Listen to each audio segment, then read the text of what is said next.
जय झूलेलाल। सिंधियत जी राह में हिकु बिरो वरी सुहिणा सिंधी ग्रुप पंहिंजो नालो कढायो आहे। सुहिणा सिंधी ग्रुप दुबई, जंहिंजी नींव रखण वारा दादा कन्हैयालाल मेठवानी हुआ।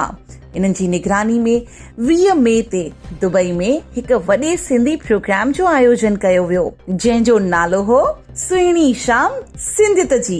इंडिया मां बि फनकार घुराया विया, जीअं त विकास उदासी, प्रिया ज्ञानचंदानी, जंहिं दुबई में अची करे गीत संगीत ॻाए करे माहौल खे मस्त बणाए छॾियो।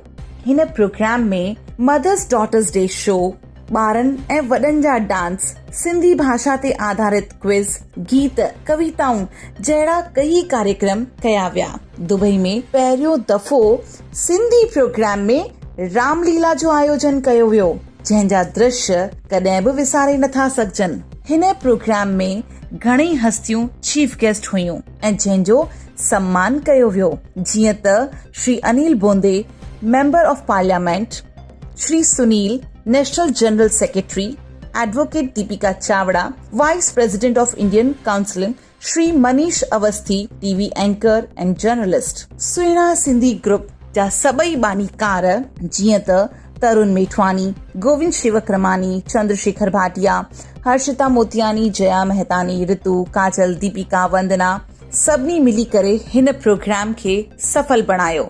सभिनी जो भरपूर सहयोग ऐं साथ रहियो। इन जे अलावा दुबई मां बि घणई हस्तियुनि हिन प्रोग्राम में शिरकत कई, जीअं त आशा चांद, बिनीता नागपाल, लता अवतानी, नीता नरियानी, सतीश चांदवानी, जगदीश अरमानी, अहिड़नि घणई हस्तियुनि असांजे प्रोग्राम में अची असांजे प्रोग्राम खे वधायो, उन जी शान खे वधायो।